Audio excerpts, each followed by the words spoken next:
Então vamos lá. Vou pegar um exemplo numérico. P, V é igual a N vezes R vezes T. Então o meu T, por exemplo, 300 Kelvin, constante. Uma transformação isotérmica. O R 0,08 e o N, eu coloco lá um número qualquer também, X. Vamos supor que isso aqui tudo, constante, vale 10. Numa determinada unidade de medida. Beleza? Tá. Então, se eu passar o V dividindo, eu vou ficar com P igual a 10 dividido por V. Em matemática, a função y igual a A sobre x é uma hipérbole.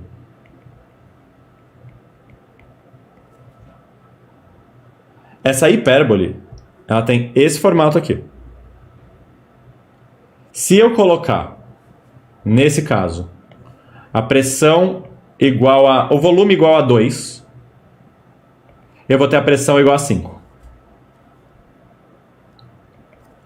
Se eu colocar o volume igual a 1... eu escrevi ao contrário também. Colocar o volume igual a 2, eu vou ter a pressão igual a 5. Se eu colocar o volume igual a 1, eu vou ter a pressão igual a 10. Se eu colocar o volume igual a 5, eu vou ter a pressão igual a 2. Se eu colocar o volume igual a 10, eu vou ter a pressão igual a 1. Tudo bem esses pares ordenados que eu coloquei aqui? Faz sentido? Só fui substituindo aqui nessa fórmula desse exemplo. Tá.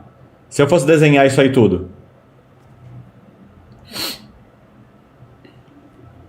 eu teria aqui 1 e 10. Eu vou ter que zoar a escala um pouquinho.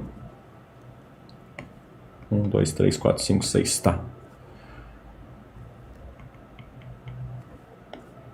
Vou colocar aqui 1, 2, 3, 4 e 10. Aí 2 e 5. Então a gente está aqui e aqui. Aí depois 5 e 2. 5 é aqui, né? 2, 4, 5 e 2.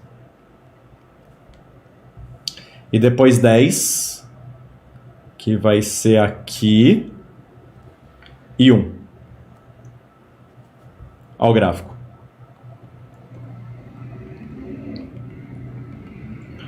Beleza? Eu tenho esse gráfico aqui. Em todos eles, eu coloquei o valor do V aqui, o valor do P aqui, e esse resultado continuou constante. Ou seja, em todos eles a temperatura vai ter o mesmo valor que eu tinha suposto lá, 300 Kelvin, lembra? Então, todos esses pontos têm pressões diferentes, volumes diferentes, mas representam estados do gás em que a temperatura é a mesma. Beleza? Deu para entender o que ele significa? E não tem nada a ver com multiplicação de unidades, tá? A gente vai ver a área embaixo desse gráfico, multiplicação de unidades, amanhã, em termodinâmica. Que aí a gente vai falar de trabalho de gás. Aí vai ser legal, mas por enquanto a gente não precisa disso, tá? Beleza? Ajudou um pouco? Sim, melhorou muito. Obrigado. Nice. Mari. Gabs, uma vez eu vi, eu não sei se está certo, eu queria te perguntar, que eu poderia dizer que T1 é maior que T2 porque a inclinação de T1 é maior que T2. Inclinação é a palavra que a gente só usa para reta, tá? Então eu poderia pensar numa inclinação instantânea, digamos assim. Por exemplo, nesse instante, nesse ponto, a inclinação é assim, ó. Eu penso na reta tangente ao gráfico naquele ponto. Já nesse ponto, ó, a inclinação é diferente. E é a mesma curva. Então, não dá para falar da inclinação. A gente não usa a palavra inclinação para curvas que não sejam retas. Fechou.